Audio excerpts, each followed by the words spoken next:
जय माता दी। स्वागत है आपका मेरे इस धार्मिक चैनल माँ ब्रह्मांडी कृपा @अनीता धार्मिक ज्ञान पर। आज मैं आपको पुरुषोत्तम मास महात्म्य का 20वां अध्याय सुनाने जा रही हूँ। आप सब ध्यान से सुनिएगा। भक्तों, पुरुषोत्तम मास का यह 20वां अध्याय बहुत ही चमत्कारी और दुर्लभ माना गया है। कहा जाता है कि जो भी भक्त श्रद्धा से इस अध्याय को सुनता है, उसके जीवन की बड़ी से बड़ी बाधाएं और धीरे धीरे दूर होने लगती है। इसलिए आज की कथा को बीच में बिल्कुल भी मत छोड़िए, क्योंकि अंत में छिपा है भगवान श्री हरि का अत्यंत दिव्य संदेश। तो सच्चे मन से बोलिए जय श्री हरि, जय श्री कृष्णा, ओम नमो भगवते वासुदेवाय नमः। अब मैं अपनी कथा प्रारंभ करती हूँ। आज की कथा सुनने के बाद शायद ही आप पुरुषोत्तम मास को पहले जैसा कभी नहीं देखोगे। जुड़े रहने के लिए धन्यवाद है। ऋषियों की पवित्र सभा में एक बार फिर गंभीर वातावरण छा गया। सभी मुनि भगवान नारायण की दिव्य कथाओं में तल्लीन थे, परंतु उनके मन की जिज्ञासा अभी शांत नहीं हुई थी। तभी सुज्जी बोले कि हे विप्रो, जब नारद मुनि ने भगवान नारायण के मुख से राजा दृढ़धनवा के पूर्व जन्म का अद्भुत वृतांत सुना, तब भी उनके हृदय को पूर्ण तृप्ति नहीं मिली। वे और अधिक जानने की इच्छा से पुनः प्रश्न करने लगे। नारद जी विनम्र होकर बोले कि हे प्रभु, उस समय राजा दृढ़धनवा ने महर्षि वाल्मीकि से क्या कहा, कृपया कर विस्तार से बताइए। तब भगवान नारायण मुस्कुराए और बोले कि हे नारद, अब तुम ध्यान पूर्वक सुनो। जब राजा दृढ़धनवा ने अपने पुत्र पूर्व जन्म का रहस्य जाना, तब उनके हृदय में वैराग्य और जिज्ञासा का उदय हुआ।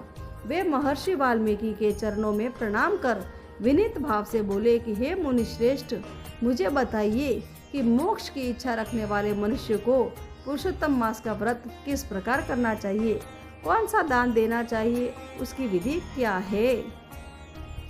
हे प्रभु, यह ज्ञान केवल मेरे लिए ही नहीं बल्कि समस्त लोगों के कल्याण के लिए आवश्यक है। आपने ही बताया है कि यह पुरुषोत्तम मास स्वयं भगवान का स्वरूप है। मैं पूर्व जन्म में सुदेव ब्राह्मण था और अनजाने में इस मास का पालन किया, जिसके प्रभाव से मेरा मृत पुत्र भी जीवित हो गया। किंतु हे मुनीश्वर, अब इस जन्म में मैं सब कुछ भूल गया हूँ। अंततः कृपा करके इसकी संपूर्ण विधि पुनः बताइए। राजा के इस विनीत वचनों को सुनकर महर्षि वाल्मीकि अत्यंत प्रसन्न हुए। उन्होंने शांत स्वर में विस्तार से पुरुषोत्तम मास की विधि बताई। आरंभ की कि हे राजन, इस पवित्र मास में मनुष्य ब्रह्म मुहूर्त में उठकर सबसे पहले भगवान का स्मरण करना चाहिए। शुद्धता का विशेष ध्यान रखते हुए नित्य कर्म संपन्न करे। शौच, स्नान, आचमन और दंत धावन आदि विधि पूर्वक करे। स्नान के पश्चात शुद्ध वस्त्र धारण कर गोपी चंदन से तिलक लगाकर प्राणायाम या संध्या वंदन करे। फिर एक पवित्र स्थान पर मंडल बनाकर कलश स्थापित करे और उसमें तीर्थों का आवाहन करे। गंगा, गोदावरी, कावेरी और सरस्वती का स्मरण करे। इसके बाद श्रद्धा और भक्ति से भगवान पुरुषोत्तम की मूर्ति स्थापित कर विधि पूर्वक पूजा करे। गंध, अक्षत, पुष्प, दीप और निवेद अर्पित करे। हे राजन, ये शरीर बहुत ही दुर्लभ है। धन, घर, पुत्र ये सब बार बार मिल सकते हैं, परंतु यह मानव शरीर बार बार नहीं मिलता। इसलिए इसे धर्म के लिए ही उपयोग करना चाहिए। यह संसार क्षण भंगुर है। युवावस्था पुष्प के समान शीघ्र मुरझा जाती है। धन जल की तरंग के समान चंचल है और जीवन प्रतिदिन घटता जाता है। इसलिए बुद्धिमान वही है जो समय रहते धर्म का पालन करता है।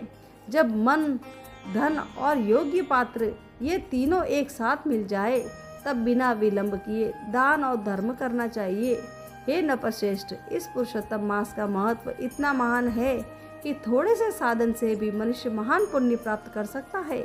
केवल स्नान, दान और भगवान विष्णु का स्मरण भी मनुष्य को बड़े बड़े संकटों से बचा लेता है। जैसे गंगा सभी नदियों में श्रेष्ठ है, वैसे ही सभी महीनों में पुरुषोत्तम मास सर्वोत्तम है।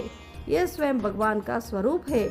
अंततः श्रद्धा और भक्ति से इसकी पूजा करनी चाहिए। भगवान नारायण आगे बोले कि हे नारद, इस प्रकार महर्षि वाल्मीकि ने राजा दृढ़धनवा को पुरुषोत्तम मास की संपूर्ण विधि और उसका गूढ़ रहस्य समझाया।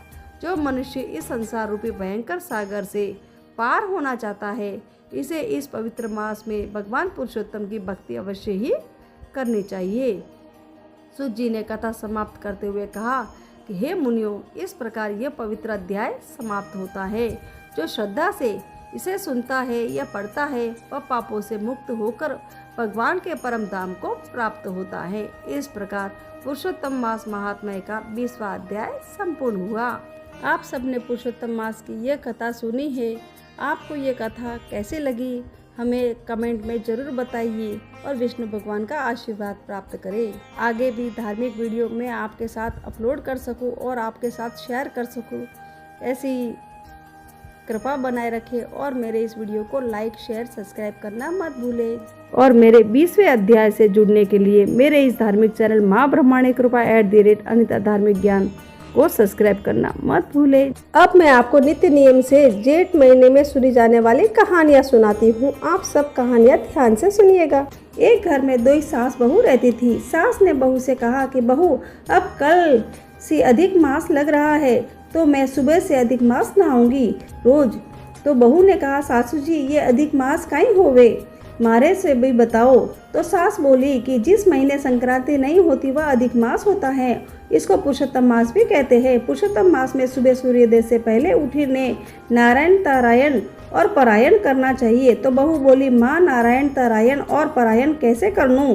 तो सासू बोली कि सुबह सूर्योदय के पहले उठीने तालाब में नहानो, उसके बाद नारायण यानी सूर्य नारायण को पानी चढ़ानो और ध्रुव तारा को दर्शन करो, यानी तारायण पारायण मतलब कि रामायण जी भागवत जी को मास पारायण करो। बहू ने कहा कि सासू जी मैं भी करूंगी। तो सासू बोली, नहीं नहीं, तू अभी नहीं करेगी तो घर को सुबह को काम कौन करेगा? तो बहू भी बेचारी डर गई। दूसरे दिन सासू जी तो 4 बजे उठी ने तालाब में गया नहाने। तो बहू भी पीछे से उठ गई और मटके के नीचे का कुंडा जो पानी से भरा होता है उसे नहा ली और नारायण तारायण कर लिया। सब जल्दी जल्दी कर लिया कि न कहीं सासू जी आ गई तो लड़ेगी। ऐसे करते करते 2-3 दिन निकले। साथ में काम भी करती, रोज कुएं का पानी भरने जाती, गुड़ी वेड़ा से पानी भी भरती। एक दिन कुएं का पानी लेने गई तो उसे बेड़ा नहीं उठ रहा था। रोज तो उठाकर ले जाती थी, आज क्यों नहीं उठा पा रही, मैं भी सोचूं। बहू सोच में पड़ गई। उसने इधर उधर देखा तो एक नौजवान लड़का दिखाई दिया। तो उसने उसे बुलाया, कहा कि भाई मुझे ये गुड़ी बेड़ा उठवा दो, रोज उठा लेती हूँ पर आज नहीं उठा पा रही हूँ। तो नौजवान ने उसकी मदद की और साथ में कहता चला गया कि सासू नहावे ऊंडा में, बहू नहावे कुंडा में। 1 दिन 2 दिन रोज ये नियम बन गया कि बहू से बेड़ा नहीं उठता और वही लड़का उसकी मदद करता और वही बोलता चला जाता कि सासू नहावे ऊंडा में, बहू नहावे कुंडा में। एक दिन बहू ने उससे पूछा कि भाई तुम ऐसा क्यों बोलता हो? तो वो बोला कि तुम रोज नहाती हो ना कुंडे में पानी से, कुंडे के पानी से। बहू ने पूछा कि तू कैसे पता और क्या नाम है तुम्हारा? तो वह बालक मधुर मुस्कान से बोला कि मेरा नाम दामोदर है और कहते हैं कि अपना विराट रूप दिखा दिया। बहू तो देखते ही रह गई और भगवान के श्री चरणों में गिर गई और कहने लगी, माफ़ करना प्रभु जी, मैंने अज्ञानतावश आपको नहीं पहचाना। इधर सासू माँ को भी 20-25 दिन हो गए। तो उसने बहू से कहा कि कल मैं अधिक मास का जोड़ा जिमाऊंगी तो कल 5 पकवान बनाना। अब बहू तो चिंता में पड़ गई, अधिक मास तो मैं भी कर रही हूँ, मैं जोड़ा कहाँ से जिमाऊंगी? सोचते हुए रात गई। सुबह वैसे ही नारायण तारायण किया और पानी लेने गई। कुएं पर देखा तो दामोदर वही था। तो उसको अपनी समस्या बताई। अब दामोदर ने कहा कि बहन चिंता क्यों कर रही हो, मैं हूँ ना, मैं आ जाऊँगा जोड़ा जिमने। तो बहू बोली, मैं कैसे बुलाने आऊँगी? तो दामोदर ने कहा, कुछ नहीं, 2 थाली परोस कर तुलसी वृंदावन में रख देना और घंटी बजा देना तो मैं आ जाऊँगा। बहू बोली, ठीक है। अब दूसरे दिन भी जल्दी नारायण तारायण किया और 5 पकवान बना लिए। सासू जी से कहा कि बुला लाओ, भोजन तैयार है। सासू ने भी जोड़े को आगे बिठाया और थाली परोस दी। बहू भी पीछे के दरवाजे से तुलसी वृंदावन में 2 थाली लेकर गई। गरुड़ घंटी बजा दी, राधा कृष्ण आ गए। बहू के लिए जोड़ा जिमने रसोई में बैठे भोजन करने लगे। बहू भाग भाग कर आगे सासू जी के जोड़े को भी परोस रही थी और रसोई में बैठे बैठे दामोदर राधा को भी परोस रही थी। आगे बहू ने देखा कि सासू माँ ने तो जोड़े को टक्का पैसा कपड़ा दे रही है, तो अंदर आकर सोचने लगी कि मैं दामोदर को क्या दूंगी। तो भगवान समझ गए। प्रभु ने कहा, तुलसी लाकर मेरे हाथ पर अर्पण कर दो। तो बहू झटपट तुलसी का पत्ता लाई और राधा दामोदर के हाथ पर रख दिया। तो देखा कि तुलसी तो सोने का टक्का बन गई। मजे में दोनों जोड़े जीम लिए और चले गए। अब सासू जी ने कहा कि चल बहू, अपन दोनों भी भोजन करते हैं। तो इधर रसोई में देखा कि 2 थाली हरी भरी हीरे मोती माणिक कलश से भी सोने का हो गया है और जाते हुए भगवान के पद चिन्ह मिले। सासू जी को आश्चर्य हुआ। बहू से पूछा तो बहू ने पूरी बात बताई। सास बोली, बहू बड़ी भाग्यवान है कि तेरे लिए भगवान श्री कृष्ण स्वयं राधा रानी के साथ आए। सास बहू दोनों का अधिक मास संपन्न हुआ। कहता न सुनता, न हुकारा भरता, न कहानी पढ़ता, न सभी बहनों को पुरुषोत्तम मास सफल हुए। इस प्रकार मेरी पुरुषोत्तम मास स्नान की कहानी पूरी होती है। इस कहानी को सुनने से हमें अनेक गुना फल मिलता है। जय बोलो पुरुषोत्तम भगवान की जय। अब मैं आपको गणेश भगवान की कहानी सुनाती हूँ। एक बार भगवान शिव तथा माता पार्वती नर्मदा नदी के तट पर किनारे पर बैठे हुए थे। वहाँ माता पार्वती ने भगवान शिव से समय व्यतीत करने के लिए चौपड़ खेलने को कहा। शिव चौपड़ खेलने के लिए तैयार हो गए, परंतु इस खेल में हार जीत का फैसला कौन करेगा, ये प्रभु के मन में चिंता थी। तब भगवान शिव ने कुछ दिन के एकत्र कर उसका एक पुतला बनाकर उसकी प्राण प्रतिष्ठा कर दी। पुतले से कहा कि बेटा, हम चौपड़ खेलना चाहते हैं, परंतु हमारे हार जीत का फैसला करने वाला कोई नहीं है, इसलिए तुम बताना कि हम दोनों में से कौन हारा और कौन जीता। उसके बाद भगवान शिव और माता पार्वती का चौपड़ खेलना शुरू हो गया। उस खेल में 3 बार खेला गया और संयोग से तीनों बार माता पार्वती की जीत हुई। खेल समाप्त होने के बाद बालक से हार जीत का फैसला करने के लिए कहा गया, तो उस बालक ने महादेव को विजयी बनाया। यह सुनकर माता पार्वती क्रोधित हो गई और क्रोध में उन्होंने बालक को लंगड़ा होने, कीचड़ में पड़े रहने का श्राप दे दिया। बालक ने माता पार्वती से माफ़ी मांगी और कहा कि यह मुझसे अज्ञानतावश ऐसा हुआ है, मैंने किसी द्वेष भाव से ऐसा नहीं किया है। बालक द्वारा क्षमा मांगने पर माता ने कहा कि यहाँ गणेश पूजन के लिए नाग कन्याएं आएगी, उनके कहे अनुसार तुम गणेश व्रत करो, ऐसा करने से तुम मुझे प्राप्त करोगे। यह कहकर माता पार्वती शिव के साथ कैलाश पर्वत पर चली गई। 1 वर्ष के बाद उस स्थान पर नाग कन्याएं आई। तब नाग कन्याओं से श्री गणेश के व्रत की विधि मालूम करने पर उस बालक ने 21 दिन लगातार गणेश जी का व्रत किया। उसकी श्रद्धा से गणेश जी प्रसन्न हुए। उन्होंने बालक को मनोवांछित फल मांगने के लिए कहा। उस पर उस बालक ने कहा कि हे विनायक, मुझ में इतनी शक्ति दीजिए कि मैं अपने पैरों से चलकर अपने माता पिता के साथ कैलाश पर्वत पर पहुंचूं। और वह यह देख प्रसन्न हो गए। तब बालक को वरदान देकर श्री गणेश भगवान अंतर्ध्यान हो गए। इसके बाद वह बालक कैलाश पर्वत पर पहुंच गया और कैलाश पर्वत पर पहुंचने पर अपनी कथा उसने भगवान शिव को सुनाई। चौपड़ वाले दिन से माता पार्वती शिव जी से विमुख हो गई थी, अतः देवी से रुष्ट होने पर भगवान शिव ने भी बालक को बताए अनुसार 21 दिन तक श्री गणेश का व्रत किया। इस व्रत के प्रभाव से माता पार्वती के मन में भगवान शिव के लिए जो नाराजगी थी वह समाप्त हो गई। तब यह व्रत विधि भगवान शंकर ने माता पार्वती को बताई। यह सुनकर माता पार्वती ने मन में भी अपने पुत्र कार्तिकेय से मिलने की इच्छा जागृत हुई। तब माता पार्वती ने भी 21 दिन तक श्री गणेश व्रत किया तथा दुर्वा और फूल और लड्डुओं का भोग लगाया, पूजन अर्चना की और व्रत के 21 दिन पूरे किए। माता पार्वती से 21 दिन पूरे होते ही कार्तिकेय स्वयं माता पार्वती जी से आ मिले। उस दिन से श्री गणेश चतुर्थी का यह व्रत समस्त मनोकामनाओं की पूर्ति करने वाला व्रत माना जाता है। इस व्रत को करने से मनुष्य के सारे कष्ट दूर होकर मनुष्य को समस्त सुख सुविधाएं प्राप्त होती है। बोलो विनायक महाराज की जय। इस प्रकार मेरी गणेश चतुर्थी की कहानी पूरी हुई। अब मैं आपको तुलसी माता की कहानी सुनाने जा रही हूँ। एक कन्या थी, जब वह थोड़ी बड़ी हुई उसको समझ में आने लगा, तब से ही वह तुलसी माता की पूजन करने लगी। उसके प्रतिदिन का नियम था कि तुलसी माता जी का पूजन करने के बाद ही खाना खाती थी। जब वह कन्या शादी के लायक हुई तब उसके माता पिता ने उसकी शादी करवा दी। कन्या को उसके माता पिता ने दहेज में भी एक तुलसी का गमला दिया। ससुराल में वह प्रतिदिन सवेरे उठती ही पूजा करती और फिर उसके बाद ही खाना खाने बैठती।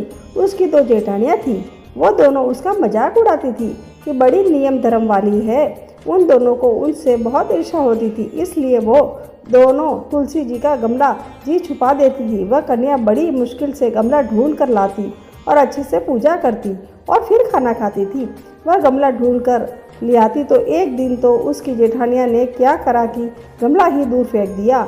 कन्या ने खूब ढूंढा पर उसे गमला नहीं मिला। वह बहुत ही परेशान हो गई। उस दिन उसे खाना भी नहीं खाया। उसका नियम जो था, उस कन्या की सच्ची भक्ति देखकर तुलसा जी माता उससे बहुत प्रसन्न हो गई और उसने कमरे में तुलसी माता का गमला प्रकट हो गया। अगले दिन सुबह जब वह उठी और क्या देखती है कि उसके खाट के चारों कोनों पर तुलसी माता का गमला आ गया है। यह देखकर वह बहुत प्रसन्न हो गई।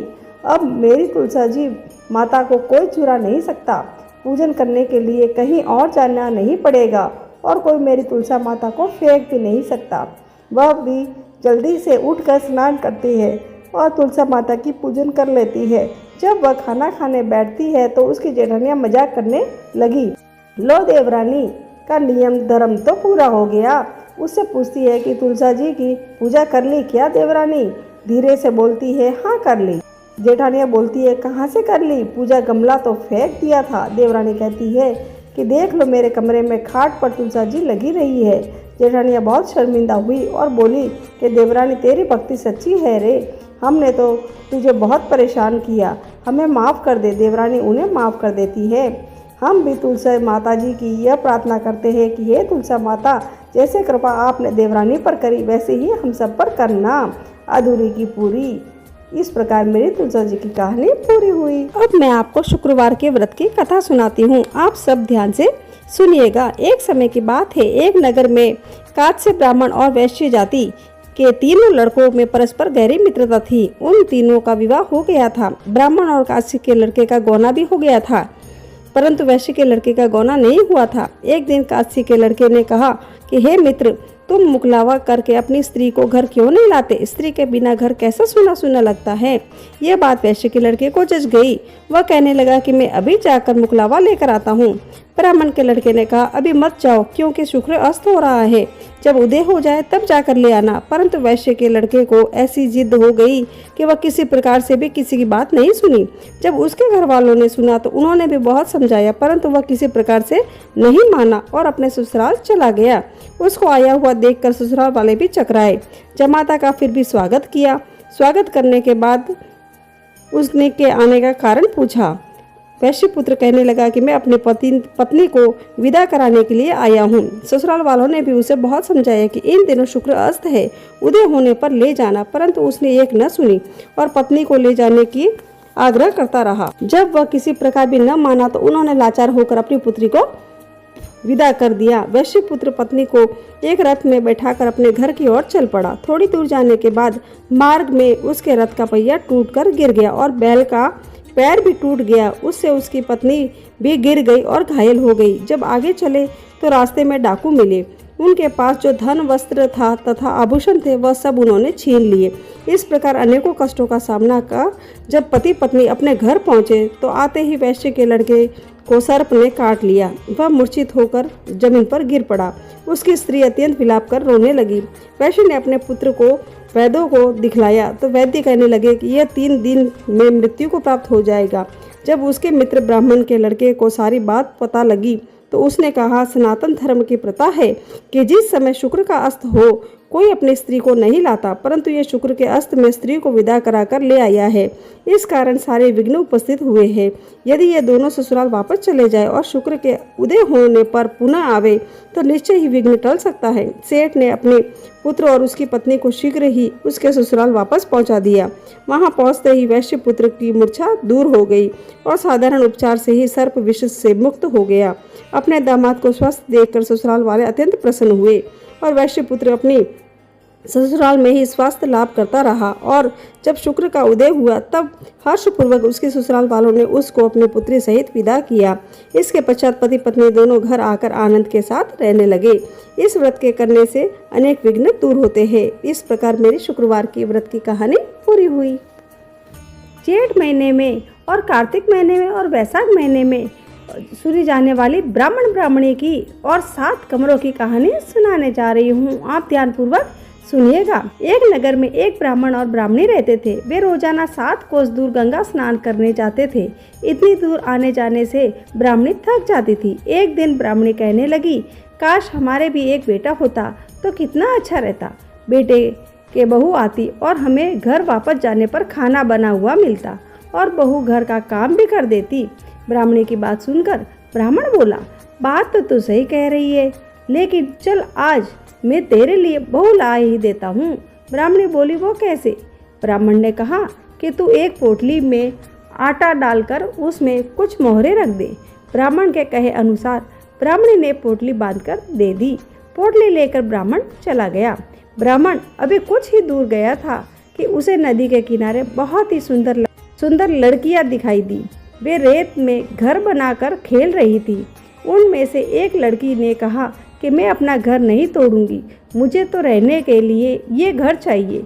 लड़की की बात सुनकर ब्राह्मण मन ही मन सोचने लगा कि बहू बनाने के लिए यह लड़की सही रहेगी। जब वह लड़की जाने लगी तो ब्राह्मण भी उसके पीछे पीछे उसके घर तक चला गया। वहां जाकर ब्राह्मण ने उससे कहा कि बेटी, अभी जेठ मास चल रहा है, इसलिए मैं किसी के घर खाना नहीं खाता। मैं आटा लेकर आया हूँ। तुम अपनी माँ से पूछो कि क्या वह मेरे लिए आटा छानकर 4 रोटी बना देगी। यदि वह मेरा आटा छानकर रोटी बनाएगी तो मैं ही रोटी खा लूँगा।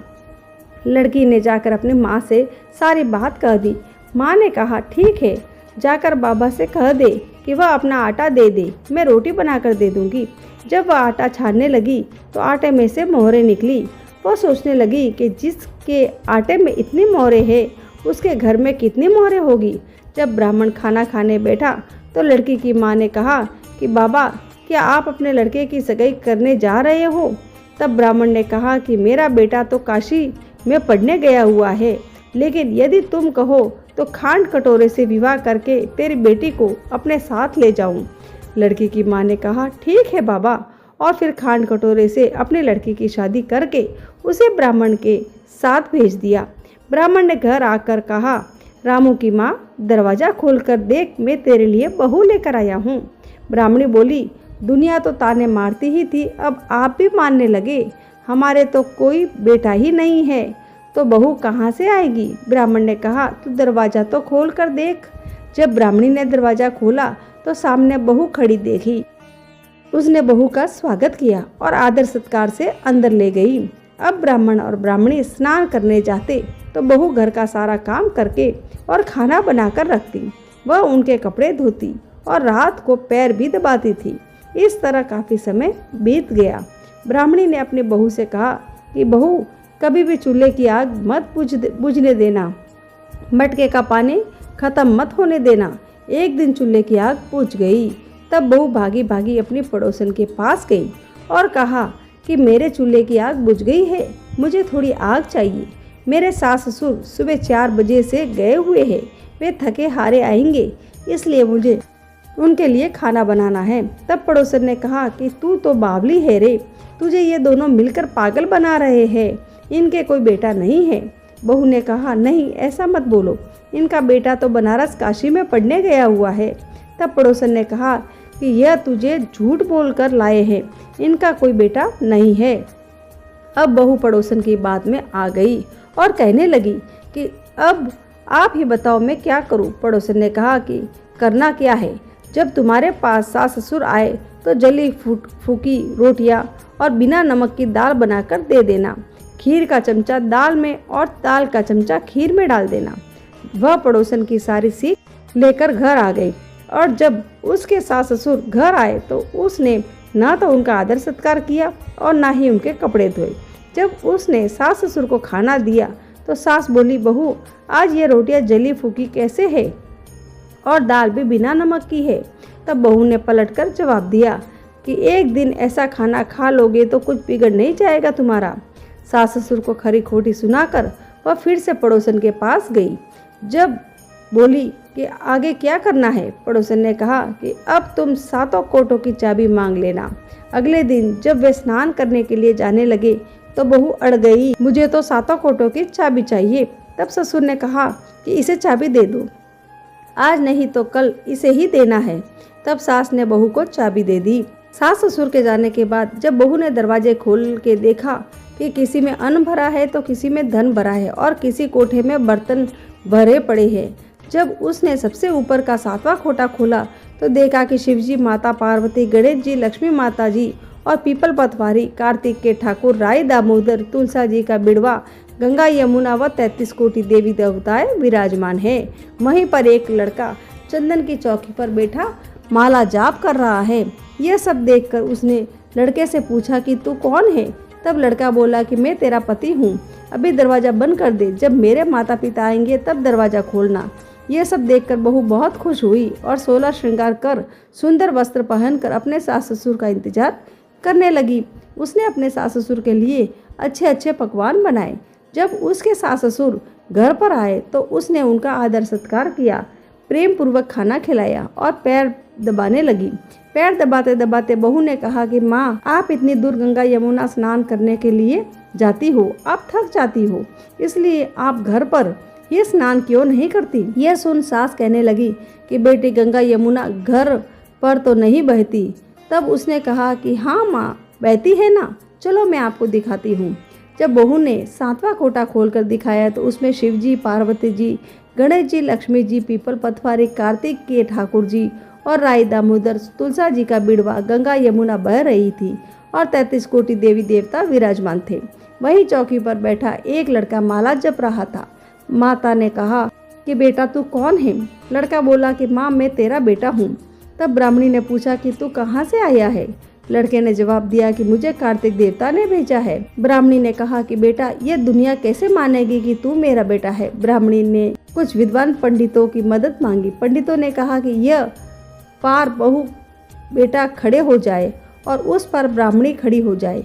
ब्राह्मणी ने चमड़े की अंगिया पहनी और छाती में से दूध की धार निकलकर बेटे के दाढ़ी मूछ भीगी और पवन पानी से गठजोड़ बांधे, तब मानो कि यह बुढ़िया का बेटा ही है। उसने ऐसा ही किया। चमड़े की अंगिया फट गई और छाती में से दूध की धार निकलकर बेटे के दाढ़ी मूछ भीग गई। पवन पानी में बहू बेटे का गठजोड़ बंध गया। यह सब देखकर ब्राह्मण और ब्राह्मणी की खुशी का ठिकाना न रहा।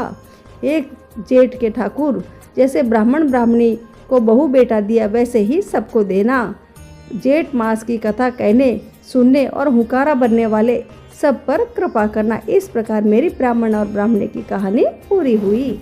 आज मैं आपको नित्यनेम की राम लक्ष्मण जी की कहानी सुनाने जा रही हूँ। आप इस कहानी को पूरा सुनिए और अपने परिवारजनों के साथ जरूर शेयर करें।